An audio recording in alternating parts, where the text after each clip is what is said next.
बरेली, भूमाफियाओं ने प्लॉट पर किया जबरन कब्जा, पीड़ित को दी जान से मारने की धमकी।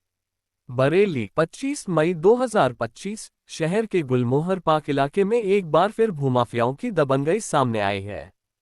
मोहल्ला साहूकारा निवासी अमित अग्रवाल ने आरोप लगाया है कि खसरा संख्या 97D में स्थित उनके दो प्लॉट नंबर 3 और 4, प्रत्येक रकबा 180.60 वर्गमीटर पर कुछ दबंगों ने अवैध रूप से कब्जा कर लिया है और निर्माण कार्य जबरन शुरू कर दिया है। प्रार्थी के अनुसार 24 मई को जब वे अपने प्लॉट पर पहुंचे तो उन्होंने देखा कि विशाल चौधरी, विभूति सिंह यादव, विक्रम यादव, बलवंत सिंह उर्फ बंटी, राजेंद्र सिंह और तरुण त्यागी निर्माण कार्य करा रहे हैं। विरोध करने पर इन लोगों ने उन्हें अपशब्द कहे और जान से मारने की धमकी दी। सूचना मिलने पर 112 नंबर पुलिस मौके पर पहुंची और कार्य रुकवाया गया, लेकिन अगले ही दिन 25 मई को आरोपितों ने पुलिस की मौजूदगी में फिर से निर्माण शुरू कर दिया। पीड़ित का आरोप है कि थाना प्रेमनगर पुलिस आरोपियों को संरक्षण दे रही है। उक्त विवाद न्यायालय में भी विचाराधीन है। वाद संख्याएं 357/2025 और 258/2025। अमित अग्रवाल का कहना है कि उन्होंने ये जमीन विधिक प्रक्रिया से खरीदी थी और बैंक से लोन भी स्वीकृत हो चुका है, बावजूद इसके भूमाफियाओं ने जबरन कब्जा कर लिया है। पीड़ित ने जिला प्रशासन और पुलिस विभाग से तत्काल हस्तक्षेप की मांग की है और अपनी जान को खतरा बताया है। बाइट अमित अग्रवाल की।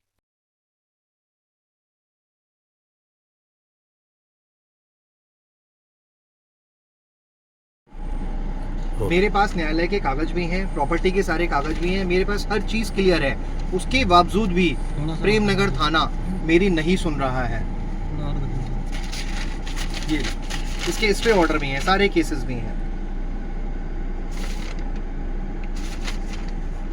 प्रॉपर्टी के सारे पेपर मेरे पास हैं, सारी चेन क्लियर है मेरे पास। क्या नाम है? मेरा नाम अमित अग्रवाल है, मैं फतेहगंज पश्चिमी का रहने वाला हूँ। क्या घटना घटित हुई थी आपके साथ? मैंने गुलमोहर पार्क में 2 प्लॉट खरीदे थे, जिसका 97D के अंदर प्लॉट नंबर 3 और प्लॉट नंबर 4, जिसकी पूरी NEC क्लियर है, बैंक से उसके ऊपर लोन है। कुछ भूमाफिया लोगों ने मेरे प्लॉट पे कब्जा कर लिया है। कौन लोग? उनमें लोग हैं विशाल चौधरी, राजेंद्र यादव, विक्रम यादव, विभूति यादव, बलवंत सिंह बंटी, तरुण त्यागी। इन सब ने ज़बरदस्ती उस पर कब्जा कर लिया है। जब मेरी जानकारी में आया, मैंने 112 नंबर पे भी फ़ोन करा, प्रेमनगर थाना पे भी फ़ोन करा। खाना पूर्ति के लिए उस टाइम काम रुकवा दिया गया, लेकिन पूरी रात फिर से काम चला है उसके ऊपर और उन्होंने उसके ऊपर कमरा बनाने की कोशिश करी है।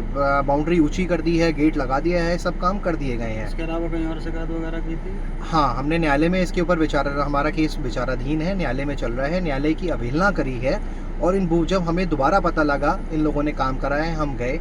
हमारे जाने पर इन्होंने माँ बहन की उल्टी सीधी गंदी गालियाँ दी, हमको जान से मारने की धमकी दी। हमसे कहा हम तुम्हारे को मार के तुम्हारी लाश इसी में गाड़ देंगे। इनफैक्ट यहाँ तक कहा कि जो बजरंग ढाबा के पास में केस हुआ था, गोलीबाजी कांड हुआ था, उस तरीके से हम तुम्हारे को गोलीबाजी कांड भी कर देंगे तुम्हारे साथ में। दोबारा प्लॉट पे आए थे? दोबारा प्लॉट पे आए थे ये। अब पूरी तरीके से प्रेमनगर थाना मिला हुआ है। प्रेमनगर थाने से हमारे पास ऑफर आया, प्रेमनगर थाने से हमारे पास किसी बिचौलिया के थ्रू ऑफर आया कि 50 लाख रुपए दे दो, हम ये प्लॉट खाली करा देंगे, अन्यथा जो हम कर रहे हैं वो हम करते रहेंगे, तुम्हारे जो बस की बात हो वो कर लो। कोई भी बड़ा अधिकारी मेरे बीच में नहीं बोलेगा, क्योंकि प्रेमनगर थाने का मालिक मैं हूँ। और इसके अलावा क्या आप चाहते हैं प्रशासन से? क्या शासन प्रशासन से एक तो मैं सबसे पहले अपने और अपने परिवार की रक्षा की गुहार करता हूं, क्योंकि ये भूमाफिया लोग हैं, ये लोग कुछ भी कर सकते हैं, जो स्थितियां इनकी हैं। दूसरा, मैं उनसे चाहता हूं न्याय हो।